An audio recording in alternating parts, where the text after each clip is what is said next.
भारतीय पंजाब से आज़ादी की तहरीक इटली के शहर रोम में पहुंच गई है।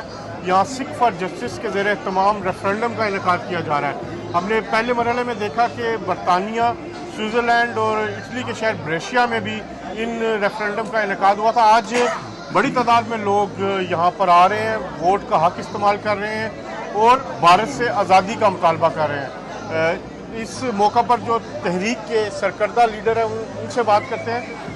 आज का जो ये रेफरेंडम हो रहा है, हमने देखा कि काफ़ी बड़ी सरगर्मी आप किए जा रहे हैं। क्या समझते हैं कि इसके क्या फ़वायद हैं आपको और आपका मुतालबा क्या है इसमें? देखो ਜਿਹੜਾ ਅੱਜ ਰੈਫਰੈਂਡਮ ਇਟਲੀ ਦੀ ਧਰਤੀ ਤੇ ਹੋ ਰਿਹਾ, ਯੂਕੇ ਦੀ 31 ਅਕਤੂਬਰ ਤੋਂ ਸ਼ੁਰੂ ਹੋ ਕੇ ਅੱਜ ਪੂਰੀ ਦੁਨੀਆ ਦੇ ਵਿੱਚ ਫੈਲ ਰਿਹਾ। ਔਰ ਜੇ ਅਸੀਂ ਤੁਹਾਨੂੰ ਦੱਸੀਏ ਕਿ ਭਾਰਤ ਦੇ ਵਿੱਚ ਅੱਜ ਰੈਫਰੈਂਡਮ ਵਿਦੇਸ਼ਾਂ ਵਿੱਚ ਹੁੰਦਾ ਹੋਇਆ ਇੰਨਾ ਕਿਹਦਾ ਜ਼ੋਰ ਆ, ਅੱਜ ਪੂਰੇ ਪੰਜਾਬ ਦੇ ਵਿੱਚ ਦੁਬਾਰਾ ਫੇਰ ਲੋਕਾਂ ਦੀ ਇੱਕ ਮੂਵਮੈਂਟ ਜਿਹੜੀ ਆ ਉਹ ਖੜੀ ਹੋ ਚੁੱਕੀ ਆ। ਸੰਗਰੂਰ ਦੀਆਂ ਇਲੈਕਸ਼ਨ ਨੂੰ ਤੁਸੀਂ ਦੇਖ ਲਓ, ਅੱਜ ਖਾਲਿਸਤਾਨ ਦੇ ਪੱਖ ਦੇ ਵਿੱਚ ਲੋਕ ਆਪਣੀਆਂ ਵੋਟਾਂ ਪਾਉਣੀਆਂ ਚਾਹੁੰਦੇ ਆ। ਅੱਜ ਭਾਰਤ ਦਾ ਜ਼ੋਰ ਲੱਗਾ ਹੋਇਆ, ਚਾਹੇ ਉਹ ਇਟਲੀ ਹੋਵੇ, ਯੂਕੇ ਹੋਵੇ ਜਾਂ ਦੁਨੀਆ ਦੇ ਦੂਸਰੇ ਮੁਲਕ ਹੋਣ, ਅੱਜ ਉਹਨਾਂ ਦਾ ਜ਼ੋਰ ਲੱਗਾ ਹੋਇਆ ਕਿ ਰੈਫਰੈਂਡਮ ਦੀ ਮੂਵਮੈਂਟ ਨੂੰ ਦਬਾਇਆ ਜਾਵੇ। ਲੇਕਿਨ ਤੁਹਾਡੇ ਸਾਹਮਣੇ ਅੱਜ ਲੋਕ ਆਪਣੇ ਘਰਾਂ ਤੋਂ ਬਾਹਰ ਆ ਚੁੱਕੇ ਆ ਔਰ ਪੰਜਾਬ ਦੀ ਆਜ਼ਾਦੀ ਦੇ ਲਈ ਆਪਣੀ ਵੋਟ ਜਿਹੜੀ ਆ ਪਾ ਰਹੇ। ਹੁਣ ਉਹ ਦਿਨ ਦੂਰ ਨਹੀਂ ਜਿਸ ਦਿਨ ਪੰਜਾਬ ਜਿਹੜਾ ਹਿੰਦੁਸਤਾਨ ਤੋਂ ਬਹੁਤ ਜਲਦ ਇੱਕ ਵੱਖਰਾ ਮੁਲਕ ਦੁਨੀਆ ਦੇ ਨਕਸ਼ੇ ਦੇ ਉੱਤੇ ਆਏਗਾ। ਇੰਟਰਨੈਸ਼ਨਲ ਕਮਿਊਨਿਟੀ ਦਾ ਕੀ ਇਹਦੇ ਤੇ ਰਿਸਪੌਂਸ ਹੈ? ਤੁਸੀਂ ਦੇਖਦੇ ਹੋ ਕਿ ਕਿਉਂਕਿ ਤੁਹਾਡੀ ਮੂਵਮੈਂਟ ਦੇ ਤਕਰੀਬਨ ਤਮਾਮ ਯੂਰਪ ਦੇ ਸ਼ਹਿਰਾਂ 'ਚ ਚੱਲ ਰਹੀ ਹੈ ਜੀ, ਤੇ ਕੀ ਤੁਹਾਨੂੰ ਇੰਟਰਨੈਸ਼ਨਲ ਕਮਿਊਨਿਟੀ ਤੋਂ ਕੀ ਰਿਸਪੌਂਸ ਆ? ਇੰਟਰਨੈਸ਼ਨਲ ਕਮਿਊਨਿਟੀ ਤੋਂ ਰਿਸਪੌਂਸ ਤੁਹਾਨੂੰ ਅਸੀਂ ਦੱਸ ਦਿੰਦੇ ਆ। ਯੂਕੇ ਦੇ ਵਿੱਚ ਰੈਫਰੈਂਡਮ ਹੋਇਆ, ਯੂਕੇ ਦੀ ਸਰਕਾਰੀ ਬਿਲਡਿੰਗ ਦੇ ਵਿੱਚ ਕੁਈਨ ਐਲਿਜ਼abeth ਸੈਂਟਰ ਜਿਹੜੀ ਕਿ ਗਵਰਨਮੈਂਟ ਦੀ ਬਿਲਡਿੰਗ ਆ। ਸੋ ਗਵਰਨਮੈਂਟ ਦੀ ਬਿਲਡਿੰਗ ਦਾ ਸਾਨੂੰ ਮਿਲਣਾ ਇੱਕ ਕਿਸਮ ਦਾ ਸੰਕੇਤ ਹੈ ਜਿੱਥੇ ਭਾਰਤ ਨੇ ਪੂਰਾ ਜ਼ੋਰ ਲਾਇਆ ਕਿ ਇਹਨਾਂ ਦਾ ਰੈਫਰੈਂਡਮ ਬੰਦ ਕੀਤਾ ਜਾਏ। ਉੱਥੇ ਯੂਕੇ ਦੀ ਗਵਰਨਮੈਂਟ ਜੇ ਆਪਣੀਆਂ ਬਿਲਡਿੰਗ ਸਾਨੂੰ ਦੇ ਰਹੀ ਹੈ, ਇਹਦਾ ਮਤਲਬ ਸਿੱਖਾਂ ਦੀ ਡਿਪਲੋਮੈਸੀ ਜਿਹੜੀ ਹੈ ਉਹ ਭਾਰਤ ਨਾਲੋਂ ਜ਼ਿਆਦਾ ਸਕਸੈਸਫੁਲ ਆ। ਔਰ ਕਿਤੇ ਨਾ ਕਿਤੇ ਇਹ ਵੈਸਟ ਦੀਆਂ ਸਰਕਾਰਾਂ ਜਿਹੜੀਆਂ ਸਾਨੂੰ ਸਪੋਰਟ ਕਰ ਰਹੀਆਂ। ਅੱਜ ਇਟਲੀ ਦੀ ਧਰਤੀ ਤੇ ਖੜੇ ਆ, ਬਾਹਰ ਤੁਸੀਂ ਜਾ ਕੇ ਦੇਖ ਲਓ, ਇੱਥੋਂ ਦੀ ਪੁਲਿਸ ਤੇ ਇੱਥੋਂ ਦੀਆਂ ਏਜੰਸੀਜ਼ ਜਿਹੜੀਆਂ ਆ ਤੁਹਾਨੂੰ ਸਿਕਿਉਰਿਟੀ ਪ੍ਰੋਵਾਈਡ ਕਰ ਰਹੀਆਂ। ਅੱਜ ਜਿਹੜੀ ਟੀਮ ਇੱਥੇ ਆਈ ਹੋਈ ਆ, ਪਰਮਜੀਤ ਭਾਜੀ ਮੇਰੇ ਨਾਲ ਖੜੇ ਨੇ ਜਿਹੜੇ ਕਿ ਸਪੀਅਰ ਹੈਡ ਕਰਦੇ ਇਸ ਕੰਪੇਨ ਨੂੰ। ਸੋ ਅੱਜ ਜੇਕਰ ਇੱਥੇ ਖੜੇ ਨੇ ਤੇ ਤੁਸੀਂ ਬਾਹਰ ਦੇਖਿਆ ਹੋਣਾ 3-4 ਜਿਹੜੇ ਆ ਇੱਥੇ ਅਫਸਰ ਵੀ ਖੜੇ ਆ, ਕੱਲੀ ਪੁਲਿਸ ਨਹੀਂ, ਇੱਥੋਂ ਦੀਆਂ ਏਜੰਸੀਜ਼ ਖੜੀਆਂ ਤੁਹਾਨੂੰ ਪ੍ਰੋਟੈਕਟ ਕਰਨ ਲਈ।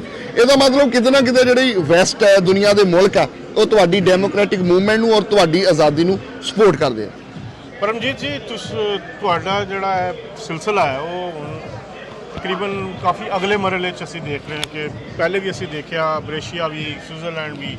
ਇਹਨਾਂ ਸਾਰੇ ਹਾਲਾਤ ਵਿੱਚ ਤੁਸੀਂ ਕੀ ਸਮਝਦੇ ਹੋ ਕਿ ਤੁਹਾਡਾ ਅਗਲਾ ਲਾਇਆਮਲ ਕੀ ਹੋਏਗਾ ਤੇ ਜਿਹੜਾ ਰਿਸਪੌਂਸ ਆ ਰਿਹਾ ਤੁਹਾਨੂੰ ਪੰਜਾਬੀਆਂ ਵੱਲੋਂ ਆਜ਼ਾਦੀ ਲਈ, ਉਹਦੇ ਤੇ ਕੀ ਕਹਿਣਾ ਚਾਹੋਗੇ? ਦੇਖੋ, ਜੋ ਪੰਜਾਬ ਦੀ ਆਜ਼ਾਦੀ ਦਾ ਰਿਸਪੌਂਸ ਆਇਆ, ਤੁਸੀਂ ਲੰਡਨ ਵੀ ਕਵਰ ਕੀਤਾ, ਤੁਸੀਂ ਉੱਥੇ ਵੀ ਦੇਖਿਆ, ਤੁਸੀਂ ਇਟਲੀ ਵੀ ਕਵਰ ਕੀਤਾ, ਤੁਸੀਂ ਇਟਲੀ 'ਚ ਵੀ ਦੇਖਿਆ। ਇਹ ਪੰਜਾਬ ਦੇ ਲੋਕ ਨੇ, ਇਹ ਦੱਸਣ ਆਏ ਦੇ ਹਿੰਦੁਸਤਾਨ ਦੀ ਹਕੂਮਤ ਨੂੰ ਇੱਕ ਮੈਸੇਜ ਇਹ ਲੋਕ ਦੇਣ ਆਏ ਨੇ। ਜਦੋਂ ਵੀ ਵੋਟ ਪੈਂਦੀ ਹੈ ਇਹ ਦੱਸਣ ਆਏ ਨੇ ਕਿ ਕੱਲਾ ਪੰਮਾ ਜਾਂ ਪੰਨੂ ਨਹੀਂ ਬੋਲਦਾ, ਇਹ ਪੂਰਾ ਪੰਜਾਬ ਬੋਲਦਾ ਆ ਕਿ ਸਾਨੂੰ ਆਜ਼ਾਦੀ ਚਾਹੀਦੀ ਆ। ਤੋ ਇੱਥੇ ਦੀ ਡੈਮੋਕ੍ਰੇਸੀ ਜਿਹੜੀ ਹੈ ਇਹਨਾਂ ਦੇਸ਼ਾਂ ਦੀ, ਉਹ ਤੁਹਾਡਾ ਸਪੋਰਟ ਕਰਦੀ ਆ। ਉਹ ਕਹਿੰਦੀ ਆ ਕਿ ਤੁਹਾਨੂੰ ਹੱਕ ਹੈ ਇਸ ਚੀਜ਼ ਦਾ। ਜੇ ਤੁਸੀਂ ਪੰਜਾਬ ਦੀ ਆਜ਼ਾਦੀ ਦੀ ਗੱਲ ਕਰਦੇ ਹੋ ਡੈਮੋਕ੍ਰੈਟਿਕ ਤਰੀਕੇ ਦੇ ਨਾਲ, ਅਸੀਂ ਤੁਹਾਡੀ ਸਪੋਰਟ ਕਰਾਂਗੇ। ਵੈਸਟ ਨੇ ਪੂਰੀ ਸਪੋਰਟ ਕੀਤੀ ਹੈ ਰੈਫਰੈਂਡਮ ਦੀ ਤੇ ਆਉਣ ਵਾਲੇ ਸਮੇਂ ਦੇ ਵਿੱਚ ਤੁਸੀਂ ਦੇਖੋਗੇ ਅਸੀਂ ਜਲਦੀ ਹੀ ਪੰਜਾਬ ਦੀ ਆਜ਼ਾਦੀ ਦਾ ਰੈਜ਼ੋਲੂਸ਼ਨ ਜਿਹੜਾ ਆ ਉਹ ਯੂਨਾਈਟਿਡ ਨੇਸ਼ਨ 'ਚ ਲੈ ਕੇ ਜਾਵਾਂਗੇ। ਤੇ ਇੱਕ ਹੋਰ ਚੀਜ਼ ਦੇਖਿਆ, ਜਦੋਂ ਤੁਹਾਡੇ ਰੈਫਰੈਂਡਮ ਹੀ ਹੋ ਰਹੇ ਨੇ ਲੇਕਿਨ ਦੂਸਰੀ ਤਰਫ ਇੰਡੀਆ ਵੱਲੋਂ ਵੀ ਟੈਕਟਿਕਸ ਬੜੇ ਯੂਜ਼ ਹੋ ਰਹੇ ਨੇ ਤੁਹਾਡੇ ਖਿਲਾਫ ਜੀ, ਤੇ ਉਹਨਾਂ ਦਾ ਤੁਹਾਡੀ ਪਰੇਸ਼ਾਨੀ ਦਾ ਸਾਹਮਣਾ ਕਰਨਾ ਪੈ ਰਿਹਾ ਜਾਂ ਕਿਸ ਤਰ੍ਹਾਂ ਉਹਨੂੰ ਟੈਕਲ ਕਰ ਰਹੇ ਹੋ?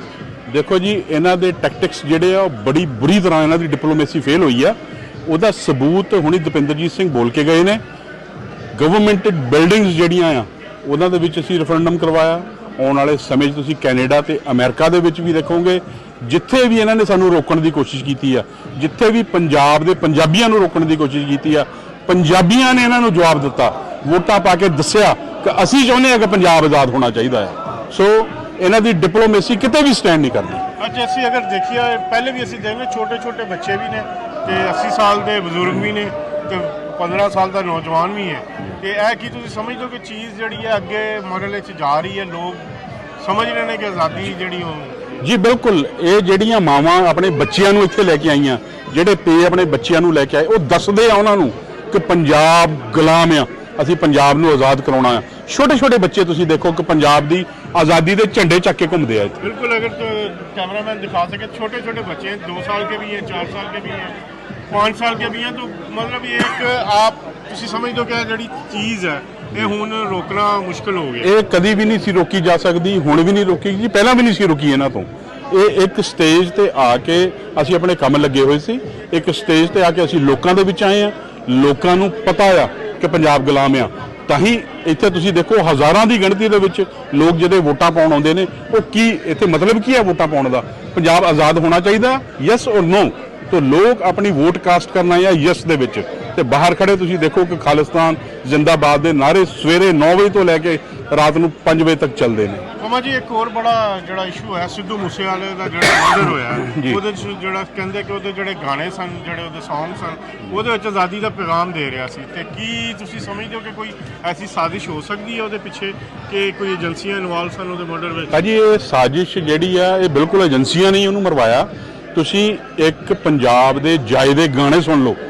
ਉਹਨੇ ਸੰਤ ਜਰਨੈਲ ਸਿੰਘ ਖਾਲਸਾ ਭਿੰਡਰ ਵਾਲਿਆਂ ਨੂੰ ਆਪਣਾ ਪੁਰਖਾ ਦੱਸਿਆ ਤੇ ਆਪਣਾ ਨਾਇਕ ਦੱਸਿਆ। ਉਹਨੇ ਭਾਈ ਬਲਵਿੰਦਰ ਸਿੰਘ ਜਟਾਣਾ ਨੂੰ ਆਪਣਾ ਨਾਇਕ ਦੱਸਿਆ। ਉਹਨੇ ਸਿੱਖ ਮੂਵਮੈਂਟ ਨੂੰ ਦੱਸਿਆ ਕਿ ਸਿੱਖਾਂ ਦੀ ਮੂਵਮੈਂਟ ਜਿਹੜੀ ਹੈ ਇਹ ਬਿਲਕੁਲ ਸਹੀ ਹੈ।